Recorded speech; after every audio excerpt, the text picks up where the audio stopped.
प्रतिनिधित्व करुवा आम प्रिय मुख्यमंत्री मान्यवर श्रीजुक्त मोहन चरण आज आम समस्त उपस्थित रही जो सुदूर प्रसारी आज आम ओडिशा लागू होगा जाऊँगी आयुष्मान भारत योजना ता सहित गोपबंधु जन आरोग्य योजना ता सहित वयोवृद्धों एक कार्यक्रम साहू रखी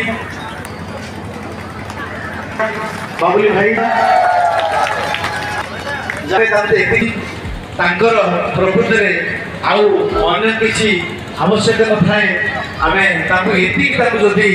विकास क्षेत्र में से निजक अखिल भाट आद्याशा पाणीग्राही महापुर मुझे नवेदन रखी मंच पाक बहुत बुझी अमूल्य पण्डा महोदय ये उपस्थित अच्छा आम अतिथि मैंने आज उपस्थित रही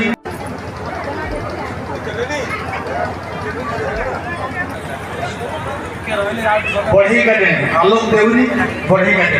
उपस्थित अच्छा अनादि नायक आशा करी पड़े गले आशा करी बढ़ी पड़े गले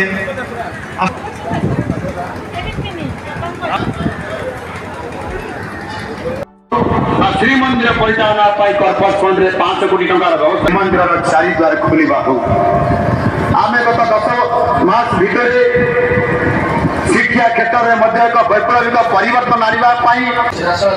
आगे अतिथि भवन आगे अतिथि भवन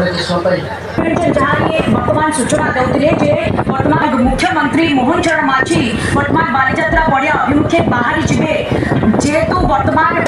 सुरक्षा व्यवस्था केमती देखुछथि पूरा पवित्र दिवस आम सारा ओडिशा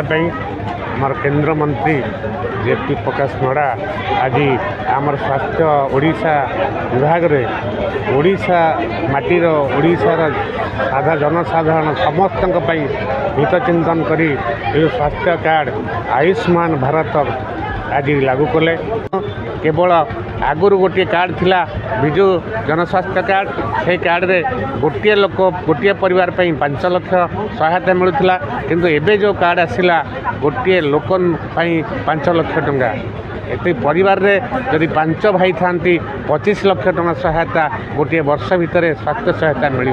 जदि ए वर्ष कार्ड पैसा किसी सरीगला आसंता वर्ष पुणी 5 लाख सारा ओडिशा रे आयुष्मान भारत योजना कार्यकारी होती आम भारत वर्षर ये स्वास्थ्य मंत्री जेपी नड्डा आसी बालीजात्रा पड़िया शुभ उद्घाटन करम ओडिशार मुख्यमंत्री भी अच्छा ओडिशार मंत्री अच्छा ओडिशार छे कटक सालेपुर विधायक मैंने अच्छा ये आज भापुर सीएच रे आमर ये जिन उद्घाटन हो जाए स्वदेश तरफ आमर 25 टी कार्ड बंटन भी सरी जाइए आउ जो कार्ड रहा से 3 मास भितर